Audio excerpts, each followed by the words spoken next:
E'tibor berasizlar.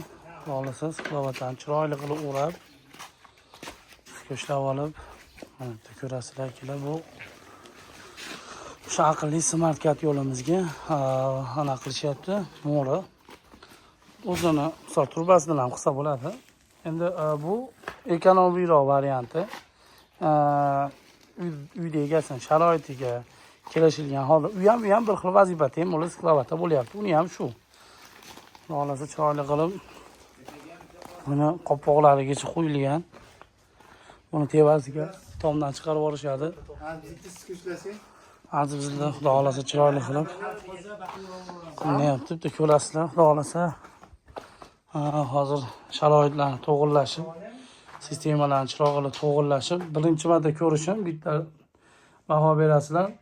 Mashinani boshida teskariligiga ustamiz uyda sharoitga qarab hamma yo'lni qilib beradi. Xolasa 3 burchak vertikal ham qo'yib beradi. O'zlari chiroyli qilib teshib, akkuratniy ish ko'ryapsizlar, salafanlar qo'yib olishib, xolasa teshiklarini teshib, margalarda naralarini o'zlari xolasa ish qilishyapti. Xo'p, 150 bu 200 kvadratligimiz, xonadonimiz 150 kvadrat. Palava tablinaning o'zi. Hatto hammom, tualetimiz bor. Unga ham batareykalarni chiroyli qo'yib ketilgan. Sizgan bo'lsalaring, ikkita podachi apparatga turibdi.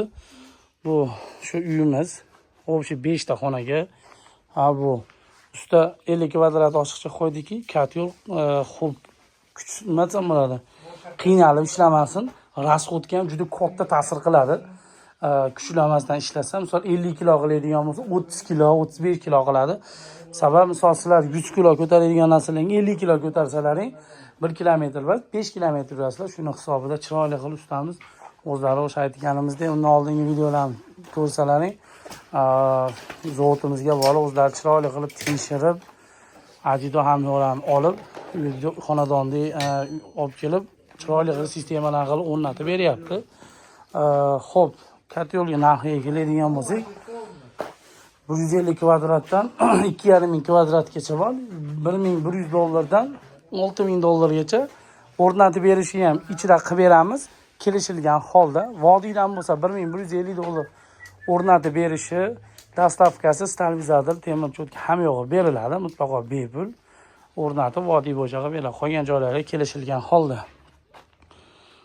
Xo'p, shuna qilib ayam narsalarni olib bersalar, chiroyli qilib klavatalarni o'rab, o'zlari ham bitta qator tekshirib ko'rasizlar. Akkuratligiga sekin-sekin ular simlarida o'rab, xudo xohlasa shu yerga o'rnatib, yoqib, tekshirib uyda egalaridan chiqib ketishadi. Yoqilib tekshirilayotgani ham, uni ham videosini sizlarga qo'yaman. Like, podpiskani ayamaysizlar. Sog' bo'lasizlar.